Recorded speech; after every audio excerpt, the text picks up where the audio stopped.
අනූජ්ට පුංචි කාලේ ඉඳන් තිබ්බ රෝගයක් හින්දා කිසිම ජොබ් එකක් ලැබෙන්නේ නැහැ. එයා සිහිය නැතුව වැටෙනකොට මට දැනෙන්නේ මගේ පණ යනවා කියලා. එතකොට කොහොමද එයා නළුවෙක් වුනේ? නිලියක්ට ආදරය කළේ? එයා දෙන්නේ. චීනේට කරපු අපරාධෙට පොඩි ගන්නම රෝස ආදරේ. ඩයලොග් ප්ලේ තුලින් දැන් නරඹන්න.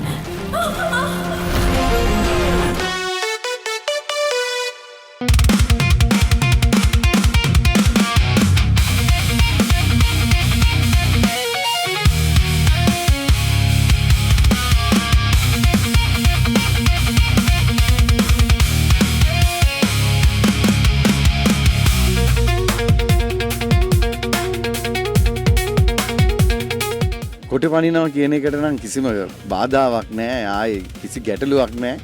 කොහොමත් ඉතින් කොට පනිනවා කියන එක වෙන ආතල් එකක් තියෙනවනේ. ඉතින් ඒක නිසා ඒ ආතල් එක අපි වගේම ටෙලිවිෂන් එකේ ප්‍රේක්ෂකයෝ තරගත්තා. මොකද සම්මතයේ ඇතුළෙම ඉන්නවට වඩා සම්මතයෙන් එළියට පනින එකෙත් පොඩි ගතියක් තියෙනවා. මං හිතන්නේ මේක අපිට වඩා හොඳට ප්‍රේක්ෂකයෝ කියන්නේ රූපවාහිනී සිරස රූපවාහිනියත් එක්ක හිටපු සිරස කොටු නාට්‍යයත් එක්ක හිටපු ප්‍රේක්ෂකයෝ මේක හොඳටම අත්විඳා. ඒ කියන්නේ මේ රටේ වගේම විදේශ රටවලත් මේට ලැබුණු ප්‍රතිචාරය ඉතාමත් ඉහළයි. ඉතින් කොහොම නමුත් මහරජා මේ ගෲප් එක තීරණය කරා මේක චිත්‍රපටයක් බවට පත් කරන්න. ඉතින් සිරස මාධ්‍ය ජාලයේ අද තීරණය කරා මේ කොටු චිත්‍රපටය අද දවසේදී ඒ උත්සවය පවත්වලා මේ චිත්‍රපටය වෙනුවෙන් වැඩ ආරම්භ කරන්න. ඉතින් ඒ සතුටුදායක මොහොත අද උදා වුණා. මං හිතනවා කොටු නාට්‍ය වගේම කොටු චිත්‍රපටයත් ඔබ ඒ ආකාරයෙන්ම රස විඳී කියලා. කොටු ටෙලිනාට්‍යයේ මං හිතන්නේ මට හම්බුනේ මම මෙතෙක් නොකරපු විදිහේ චරිතයක්. මොකද සාමාන්‍යයෙන් මට බොහොම අහිංසක ප්‍රේමණීය ආදරණීය චරිත තමයි පුංචි තිරියේදී හම්බුනේ. නමුත් සායක්කාර මෙවර මට දුන්නේ නිරෝෂ කියන චරිතය. ඉතාමත් ටිකක් සැරපරුස සෙමිය ගැන ටිකක් අවධානයගෙන හරිම සැකෙන් වැඩ කරන කෙනෙක්. ඉතින් මං හිතනවා මට ගොඩක් අය මේ ආදරණීය ප්‍රතිචාර වෙනුවට ගොඩක් අය මට බැනලා තිබුණේ. ඉතින් මම හිතනවා ඒක මගේ සාර්ථකත්වය කියලා චරිතය මම හොඳට නිරූපණය කරපු නිසා ඒක දැල්ලා තිබුණු විදිහට මේ මට ගොඩාක් නරක ප්‍රතිචාර තිබුණා. ඉතින් ඒතරම ඒක මම සතුටු වෙනවා. මොකද මම මට හම්බෙච්ච ටිකක් ඒකාකාරී රාමුවෙන් ඉඳලා ටිකක් වෙනස් චරිතයක් තුලින් ප්‍රේක්ෂකයන් හමුවට එන්න ලැබීම සායක්කාට මම ස්තුතිවන්ත වෙනවා විශ්වාස කරලා ඒ වගේ චරිතයක් මට ලබා දීම ගැන. සහ චිත්‍රපටය ගැන කතා කරොත් චිත්‍රපටය නම් ඒ කතාවට වඩා ටිකක් වෙනස් කතාවක් සහ චරිතයක් මට තියෙන්නේ. මම ඇත්තටම සායක්කාර ගැන කතා කරන්න ඕනේ.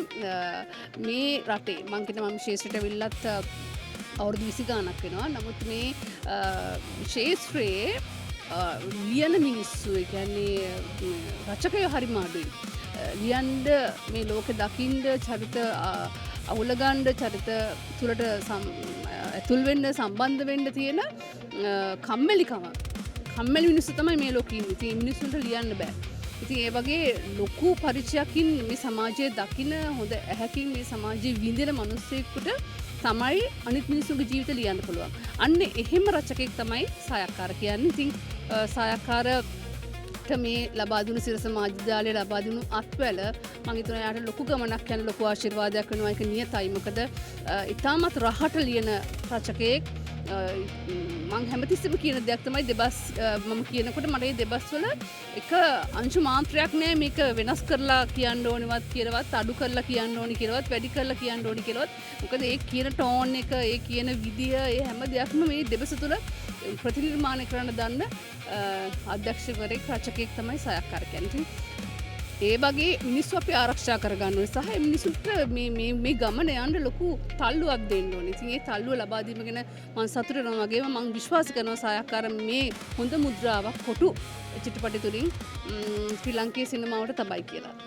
ඇත්තටම මතක් කරන්න ඕන මම ටෙලි නිර්මාණයට දායක නැහැ. ඉතින් මට අසංක සායක්කාර අයියා ආරාධනා කරා චිත්‍රපටයට සහභාගී වෙමු කියලා. ඉතින් පිටපත කියවලා මම ඉතාම කැමැත්තෙන් සහභාගී වුණ වැඩක්. මං අසංක සහකාරයත් එක්ක වැඩ කරලා තියෙනවා. ඉතින් ඒ වගේම තමයි කොටු නිර්මාණයේ සිනමා නිර්මාණය වෙනුවෙන් දායක වෙන්න ලැබීම ගැන ඇත්තටම තියෙනවා ඉතා සතුටක් සහ ඒ වගේම ඒක ලොකු අභියෝගයක්. ඉතින් සිනමා නිර්මාණයක් කියන්නේ ඇත්තටම නළුවෙක්ගේ රංගකාරය ඇතුලේ ලොකු අභියෝගයක්. ඉතින් ඒ අභියෝගයට මුහුණ දෙන්න බලාපොරොත්තුවෙන් ඉන්නවා. ඒ වගේම මතක් කරන්න ඕන අපේ ශේෂ්ත්‍රයේ ජ්‍යෙෂ්ඨ කලාකරුවන් රැසක් එක්ක සහ ඒ වගේම මගේ සමකාලීන මිත්‍රෝ රැසක් එක්ක එකතු වෙලා මේ වැඩේදී අපිට වැඩ කරන්න සිද්ධ වෙනවා. ඉතින් ඒක ගැන තාම කුතුහලයකින් වගේම පොඩි එක්සයිට්මන්ට් එකකින් ඉන්න. කොහොම නමුත් ඉතින් මට සුන්දර චරිතයක් හම් වෙලා තියෙනවා. ඉතින් මේ අසංක සහකාර කියන සුන්දර අධ්‍යක්ෂකවරයා එක්ක සුන්දර හිතන්න ලියන්න අධ්‍යක්ෂකවරයා එක්ක වැඩ කරන්න ඒ අභියෝගය බාරගන්න ඉතාම කැමැත්තෙන් ඉතාම සූදානමින් ඒ අභියෝගයට මුහුණ දෙන්න මම බලාගෙන ඉන්නවා. සහ අපි කණ්ඩායමක් වශයෙන් හොඳ නිර්මාණයක් කරන්න අපිට ආදරය කරන ප්‍රේක්ෂකයට ඉතා වටිනා උසස් සුන්දර නිර්මාණයක් ගෙනෙන්න අපි සියලු දෙනාම බලාපොරොත්තුවෙන් ඉන්නවා. ස්තුතියි. අසංක සහකාරගේ කොටු චිත්‍රපටිය අද මුහුරත් එක පටන් ගත්තා. මම හිතනවා මේක ඊටාම ලස්සන චිත්‍රපටයක් කරගන්න පුළුවන්. ඒ හොඳ පිටපතක් සහ අසංක සහකාර කියන්නේ ලංකාවේ මේ වෙනකොට හොඳ පිටපත් රචකයෙක්, අධ්‍යක්ෂකවරයෙක්, වේදිකා නාට්‍ය, ටෙලි නාට්‍ය සහ ඔහුගේ ඊළඟ නිර්මාණ චිත්‍රපටය. ඉතින් අපි බලමු හොඳ චිත්‍රපටයක් කරන්න. චිත්‍රපටය ආපු දවසට අපි ආරාධනා කරන හැමෝටම බලන්න මේක. විශිෂ්ට වැඩක් වේ. සෑහෙන නළුනිලි පිරිසක් ඉන්නවා. මම මේ සිරස මාධ්‍ය ජාලයෙන් කරන තුන්වෙනි චිත්‍රපටිය මම සම්බන්ධ වෙන ඩාන්සි ස්ටාර් උදුම්බර සහ කොටු. අපි කොටු වලින් ඉස්සරහදී හම්බෙමු. ස්තුතියි. ඔව් ගොඩ කාලෙකින් පස්සේ කොටු නිර්මාණය තුළින් අපි සහායකාර හම්බ වෙනවා මට. මගේ රංගන ජීවිතයේ වෙනස්ම කැරක්ටරයක් කරපු නිර්මාණයක් තමයි කොටු ටෙලි නාට්‍ය. ඉතින් මම චිත්‍රපටයක් ගන්න ගත්තට කවදාවත් හිතුවේ නෑ කොටු හරහා අපිට ඉදිරිපත් කරන්න වෙයි කියලා. නමුත් ඇත්තටම මම බලාපොරොත්තු වුණාට වඩා ඉතා ලස්සන හොඳ තිරපිටපතක් වෙලා තියෙනවා කොටු චිත්‍රපටිය. මිනිසුන්ට හැමදාටම මතක සිටින චිත්‍රපටියක් වෙනවා. ඒක අනිවාර්යයි. ඉතින් එදාට අපි ගොල්ලෝ ළඟට එනවා ලස්සන නිර්මාණයක් අරගෙන. එදාට හම්බෙමු. ජය වේවා සියලු දෙනාටම. ඇත්තටම අසංක සහකාර කියලා කියන්නේ වෙනස් විදිහ නිර්මාණය කරන්න පුළුවන්, වෙනස් විදිහ නිර්මාණයන් ප්‍රේක්ෂකයා අතරට ගෙනියන්න පුළුවන් හරි අපූර්ව නිර්මාණකරුවෙක්. ඔහුගේ වේදිකා නාට්‍ය ගණනාවක් මම නරඹලා තියෙනවා. ඔහු වේදිකාවෙන් පටන් ගත්ත කෙනෙක්. ඉතින් වේදිකා නාට්‍ය රචකයෙක්, ඒ වගේම තමයි හොඳ අධ්‍යක්ෂකවරයෙක්. එතනින් එහාට ගියාම ටෙලි නාට්‍ය රචකයෙක්, ටෙලි නාට්‍ය හොඳ අධ්‍යක්ෂකවරයෙක්. ඉතින් එතනින් එහාට ඔහු කොටු තුලින් සිනමාවටත් පිවිසෙනවා. ඉතින් මේ කොටු සිනමා පටයට අපි සියලු දෙනාට ඔහුගේ මේ නිර්මාණය තුළට දායකත්වය ලබා දෙන්නට හැකියාව ඇත්තටම සතුටට කාරණාවක්. මම හිතනවා ප්‍රේක්ෂකයා අතරට මේක වෙනස්ම වූ නිර්මාණයක් විදිහට එළියට යයි කියලා. ඉතින් ප්‍රේක්ෂකයා ඒක වැළඳ ගන්න විදිහ අපිට ඉදිරියේදී බලා ගන්නට පුළුවන්. ඉතින් කොටු සිනමා පටයට ජය වේවා කියලා ප්‍රාර්ථනා කරනවා. ඇතරම අසංක සහකාරගේ කොටු මුලින්ම වේදිකා නාට්‍යයක් ඇරෙට තමයි එළියට එන්නේ. ඉතින් මම වේදිකා නාට්‍යයේත් ටෙලි නාට්‍යයේත් ඒ වගේම චිත්‍රපටයේත් එකම චරිත රංගපාන එකම නළුවා. ඉතින් ඇත්තටම ඒ වේදිකා නාට්‍යය ඉතාමත් හොඳ අත්දැකීමක් වුණා. ඒක ඒ අවුරුද්දේ වැඩිම සම්මාන රාජ්‍ය නාට්‍යවල වැඩිම සම්මාන ගත්ත නාට්‍ය බවට පත් වුණා. ඊට පස්සේ කොටු ටෙලි නාට්‍ය ඉතාමත් අභියෝගාත්මක විදිහට මොකද මේක සාලේ ඉඳන් ආලින්දේ ඉඳන් බලන නාට්‍යයක් නිසා ඒ ශානරේ තියෙන නාට්‍ය ගොන්නකට ඇතුළත් වෙන්න ඕන හින්දා සහකාර සහ සිරස ටීවී එක ඒ වගේම ජනක නිෂ්පාදකවරයා හැටියට ඉතාමත් අභියෝගයක් කරන් අපි සමග එකතු වෙලා අපි ඒ වැඩේ කරා. දැන් මේ චිත්‍රපටයට ඇවිල්ලා තියෙනවා. ඉතින් මම හිතන්නේ සහකාර කියන්නේ හැමදෙස්සෙම අභියෝග ගන්න අධ්‍යක්ෂකවරයෙක්, රචකයෙක් සහ සිරස ටීවී කියන්නේ ඒ වගේම අභියෝග ගන්න ආයතනයක් සහ අපිත් ඒ අභියෝග ගන්න ලෑස්තිලා ඉන්න පිරිසක් හැටියට මම හිතන්නේ අපි හොඳ වැඩක් කරමු. එන්න බලන්න.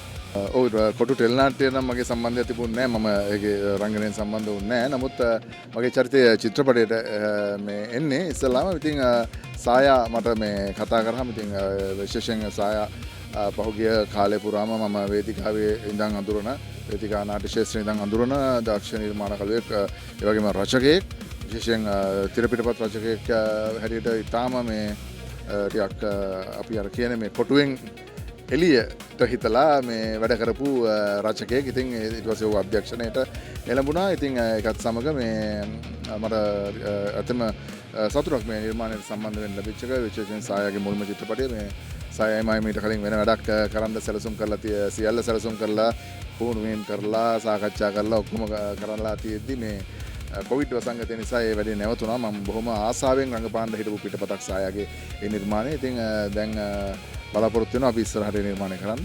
ඉතින් මේ චිත්‍රපටයට සම්බන්ධ වෙන්න ලැබිච්ච එක මම ඉතාම සතුටක් විදිහට සලකනවා සහ සුබවතනවා හැමෝටම. ඉතාම සුවිශේෂී රංගන ශිල්පීන් අති දක්ෂ රංගන ශිල්පීන් රසක් මේ තෝරගෙන ඉන්නවා චිත්‍රපටයට රංගපාන්න. ඒක බොහොම විශේෂ කාරණාවක්. මොකද නැත්තම් චරිත වැඩි වෙන්න ඒවා බොහෝ වෙලාවට යම් කිසි අත්දැකීම් අඩු අපි අතිරේක නළුනියන් කියලා හඳුන්වන අය තමයි මේ පිරිවැය මේ කළමනාකරණය කර ගැනීම වෙනුවෙන් මේ රංගපෑමට සම්බන්ධ කරගන්න. ඉතින් මේකෙදී ඒ ගැන කළමනාකරණය කරගෙන බොහොම දක්ෂ ශිල්පීන් චරිතවලට තෝරගෙන ඉන්නවා. ඒක මම හිතන්නේ චිත්‍රපටයේ සාර්ථකත්වයට බෙහෙවින් ඉවහල් වෙයි කියලා මම හිතනවා. ඉතින් සුබවතන හැමෝටම. ස්තුතියි. අභියෝගය කියන්නේ ලොකු අභියෝගයක් බාර දීලම තියෙනවා අපේ කොට්ටු ටෙලිනාට්‍යයේ ප්‍රේක්ෂකයාගේ කියන්නේ මාව නරඹපු සියලු දෙනාගේ තියෙන ආදරයත් එක්ක දැන් සිනමා පටේට එනකොට මම ප්‍රධාන චරිතය මට ලැබිලා තියෙනවා සිනමා පටේ. ඉතින් එතනම තියෙනවා ලොකු අභියෝගයක් මාත් එක්ක මේ රංගනයෙන් දායක වෙන සියලුම ශිල්පීන් ජ්‍යෙෂ්ඨ ශිල්පීන් කොට දෙනෙක් ඒ වගේම නවක ශිල්පීන් අපි වගේ ශාස්ත්‍රයට අලුත් රංගනයත් එක්ක එකතු වෙච්ච අලුත් ශිල්පීන් හැතුළු සියලුම දෙනාත් එක්ක වැඩ කරන්න ලැබිලා තියෙනවා. ඉතින් මේ කොටු කියන කන්සෙප්ට් එක ටෙලිනාට්‍යකින් ඇවිල්ලා ඇත්තටම ඉතාමත් අසීමිත ප්‍රේක්ෂක ආදරයක් තිබුණා මේ චරිතයට. කසුන් කියන චරිතයට. ඒ වගේම ලොකු අත්දැකීම් ටිකක් මේ කසුන් කියන චරිතයත් එක්ක මගේ ජීවිතේ හිතාගන්න බැරි අත්දැකීම් වලට මුහුණ දෙන්නත් ලැබිලා තියෙනවා. ඉතින් ඒක ප්‍රේක්ෂක ආදරය. ඉතින් මේ ඇත්තරම මේ ටෙලිනාට්‍යකින් සිනමා පටයකට යනවා කියන තැනදී ඇත්තරම සතුටුයි. මේ ටෙලිනාට්‍යයක් මම හිතන්නේ ලංකාවේ වේදිකා නාට්‍යකින් ටෙලිනාට්‍යයක් සිදු කරලා ටෙලිනාට්‍යකින් සිනමා පටයකට යන මම හිතන්නේ ලංකාවේ මේක පළවෙනි අවස්ථාව වෙන්නේ නැති. මේක සිනමා පටයකින් නතර වෙන්නෙත් නැහැ. මම හිතන්නේ නවකතාවකින් තමයි අවසානයේ මේක නතර වෙන්නේ. ඉතින් එතෙන්දී කසුන් කියන චරිතය සිනමාවේදී අපි මේ කොටු කියන සිනමා පටයේදී කසුන් කියන චරිතය ගැන මම දැන් අයිඩියා එකක් දෙන්න යන්නේ නැහැ. මොකද අපි කසුන් කියන චරිතයේ තියෙන එක අපි මම ප්‍රේක්ෂකයින්ට බලන්න කියලා ආරාධනා කරනවා. ඉතින් ওই විදිහට තමයි සිනමා පටයේදී අපි ඉතාමත් හොඳ නිර්මාණයක් හොඳ විදිය උසස් නිර්මාණයක් පවුලේ හැමෝටම නරඹන්න පුළුවන්, රස විඳින්න පුළුවන්, විනෝදයෙන් මනසට රිලැක්ස් එකේ බලන්න පුළුවන් හොඳ නිර්මාණයක් කිරීමට අපේ කොටු කණ්ඩායමේ සියලු දෙනාම කැප වෙලා ඉතින් අපි හොඳ නිර්මාණයක් කරන්න බලාපොරොත්තු වෙනවා. ඇත්තටම මේ සායකාරගේ කොටු නිර්මාණයට සහභාගී වීමට අවස්ථාව ලැබීම සතුටක්. මට වේදිකා නාට්‍යයටත් ආරාධනාවක් ලැබුණා. මට සම්බන්ධ වීමට හැකියාවක් ලැබුණේ නැහැ. සායකාරත් සමග ඔහුගේ අනෙකුත් නිර්මාණවල සම්බන්ධ වෙලා කටයුතු කරලා තියෙන නිසා ඔහුත් සමග වැඩ කිරීම ඉතාම පහසුයි. ඉතින් ඒ නිසා මේ නිර්මාණය මම හිතන්නේ අර කිව්වා වගේ බොක්ස් ඔෆිස් වාර්තා තියන්නට පුළුවන් වේවා කියලා ප්‍රාර්ථනා කරනවා. සිට සහායකයටත් මගේ අනෙක් සහෝදර නලිනියන් සියලු දෙනාටත් මම සුබ ප්‍රාර්ථනාවක් සහායකාරත් සමග. අපේ උත්පල ආත්මයන්ගෙන් අපිට උරුම වෙච්ච සුවහසක් බලාපොරොත්තු අපේක්ෂා ප්‍රාර්ථනා විනිවිද දකින අරුත්බර නිමේෂයක් ගත කරන්නට ඔබට අවස්ථාව ලබා දෙන කොටු ලස්සන කොටුවක් වෙයි කියලා අපි විශ්වාස කරනවා. අසංග සායක්කාර සහ සිරස මාධ්‍ය ජාලය එකතු වෙලා නිර්මාණය කරන මේ කොටුවට අපි ප්‍රේක්ෂකාගාරයේම කොටු වෙනවා නියතයි. ඒක අතිශයින්ම විශ්වාසනීයයි. ඒ නිසා අපි හැමදෙනාම ප්‍රාර්ථනා කරනවා කොටු ලස්සන වේවා කියලා. අපි පුළුවන් තරම් උපරිම සහයෝගය ලබා දෙනවා අසංග සායක්කාරගේ කොටුවට කොටු වෙන්න. ජය වේවා. කොටු චිත්‍රපටයේ මුහුරත් උළෙල එක තමයි මම එකතු වෙලා ඉන්නේ. කොටු කියන්නේ මුලින්ම වේදිකා නාට්‍යයක්. පස්සේ ලංකාවම වැළඳගත්ත ජනප්‍රිය ටෙලි නාට්‍යයක් බවට පත් වෙනවා. ඒක විකාශය වෙන්නේ සිරස නාරිකාව. ඉතින් මම හිතනවා මේ කොටු ටෙලි නාට්‍යයේ තිබිච්ච අපූර්වත්වය නිසාම සිරස අධිකාරීත්වය තීරණය කරනවා කොටු චිත්‍රපටය කරන්න. ඉතින් මං හිතනවා අසංක සායක්කාර වගේ චිත්‍රපටි ලෝකයට අවතීර්ණ වෙන්න බලාගෙන ඉන්න දක්ෂ අධ්‍යක්ෂවරයෙකුට ඒක විශාල භාග්යක්. ඒක විශාල අත්වැලක්. ඉතින් මං හිතනවා નિરાයාසයෙන්ම සායට අවස්ථාව ලැබුණා. ඒකට සිරසට නැවතත් ස්තුතිවන්ත වෙන්න ඕනේ. සායක්කාර කියන අපූර්ව අධ්‍යක්ෂවරයාට අපූර්ව තිර රචකයාට සිනමා අධ්‍යක්ෂවරයෙක් විදිහට එළියට එන්නට මේ විදිහට අතහිත දීම ගැන බොහොම ගෞරවයෙන් අපි ඒක සිහිපත් කරනවා. නැවතත් ස්තුතිවන්ත වෙනවා. ඉතින් කොටු වේදිකා නාට්‍ය අපූර්ව නිර්මාණයක් වුණා. කොටු ටෙලිනාට්‍ය ඊටත් වඩා අපූර්ව නිර්මාණයක් වුණා. මම විශ්වාස කරනවා කොටු චිත්‍රපටය ලාංකීය සහ ලංකාවෙන් එහා ලෝකේ පුරා විහිදිලා ඉන්න ලාංකීය ප්‍රේක්ෂකයන් ඊටම ආදරයෙන් වැළඳ ගන්න ජනප්‍රිය ඒ වගේම ඊටම උසස් තත්ත්වයේ චිත්‍රපටයක් වෙයි කියලා. ඔව් මම හිතන්නේ කොටු කියන්නේ මාධ්‍ය කීපයක විශේෂ අත්දැකීමක්. අපි පටන් ගත්තේ කොටු වේදිකා නාට්‍යයෙන්. ඊට පස්සේ තමයි ටෙලි නාට්‍යයට ආවේ. දැන් ටෙලි නාට්‍යයෙන් අපි එනවා සිනමා කෘතියට. ඉතින් සමහර අය හිතාගෙන ඉන්නවා මේක ටෙලි නාට්‍යයේම දිගුවක්ද සිනමා කෘතිය තුල වෙන්නේ කියලා. නෑ මේක වෙනම කතන්දරයක්. සිනමා කෘතිය ඇතුලේ තියෙන වෙනම කතන්දරයක්. සිනමා කෘතියට ටෙලි නාට්‍යයෙන් පැමිණෙන්නේ චරිත කීපයක් පමණයි. ඔබ දන්න ජනප්‍රිය කසුන්ගේ චරිතයේ සිනමා කෘතියට ඒ විදිහට මේ නළුවා සමගම පැමිණෙනවා. අනිත් චරිත සියල්ලම වෙනස් චරිත ටිකක්. හැබැයි මේ නළු නිලියෝ සිනමා කෘතියට එනවා. ඒ වෙනත් චරිතත් එක්ක දැන් අපි ඔබ ගත්තොත් එහෙම ජගත් චමිල කියන රංගන ශිල්පියා ඔහු ටෙලි නාට්‍යයේදී හිටියේ සුසිල් කියන චරිතයෙන්. නමුත් ඔහු සිනමා කෘතියට එන්නේ වෙනත් සඳරුවන් කියන කැරක්ටර් එකකින්. මේ වගේ නළු නිලියු පිරිසත් වෙනත් විදිහකට ඔබට දකින්නට පුළුවන් සිනමා කෘතිය තුල. ඉතින් මේක අපි හිතනවා ලංකාවේ සිනමා ලෝලීන්ට සිනමා ප්‍රේක්ෂාකාරයට වෙනස් මාදිලී සිනමා කෘතියක් බවට පත් වේවි. විශේෂයෙන්ම මේක පෙළ ගැහෙන්නේ බ්ලැක් කමඩි ෂානරයේ සිනමා කෘතියක් විදියට. ඉතින් ඒක බ්ලැක් කමඩි කිව්වම මේක පවුලේ සියලු දෙනාට එකට හිඳ නරඹන්න පුළුවන් චිත්‍රපටයක් විදියට තමයි අපි මේක පෙළ ගැසලා තියෙන්නේ. ඉතින් හැම මොහොතකම රසාලිප්ත බව රඳවාගෙන ඒ කුතුහලය රඳවාගෙන සහ ඒ තියෙන බ්ලැක් කමඩි ෂානරයේ තියෙන විශේෂතාවයන් රඳවාගෙන තමයි අපි මේක නිර්මාණය කරන්නෙම. ඉතින් අපි බලාපොරොත්තු වෙනවා ඊටාම නුදුරේ ප්‍රේක්ෂාගාරයට ලංකාවේ සිනමා ශාලාවලට කොටු අරගෙන එන්න. අපි ප්‍රේක්ෂාගාරයට කියනවා ඉවසීමෙන් ඉන්න, බලාපොරොත්තුෙන් ඉන්න. අපි ඊටාම ඉක්මනින් කොටු සිනමා කෘතිය ඔබ හමුවට අරගෙන එනවා. ඇතරම කොටු ඩ්‍රාම එක වගේම මං හිතනවා කොටු ෆිල්ම් එකත් අතිසාර්ථක වෙයි කියලා. ඉතින් ඇතර මටත් චරිතයක් තියෙනවා. ඉතින් සඳකැන් කියලා චරිතයක් තමයි මම කරන්නේ. ඉතින් කොටු ටෙලි ඩ්‍රාමා එකේ වගේම ෆිල්ම් එකත් අතිසාර්ථක වෙයි කියලා මං හිතනවා. ඉතින් ඇතර මටත් ලොකු අභියෝගයක්. මොකද ප්‍රේක්ෂකයන් හිනා ගස්සනවා කියන්නෙත් ලේසි පහසු දෙයක් නෙවෙයි. ඉතින් මං හිතනවා සායය වගේම සිරසත් එක්ක එකතු වෙලා කරන මේ අලුත් නිර්මාණය අතිසාර්ථක වෙයි කියලා.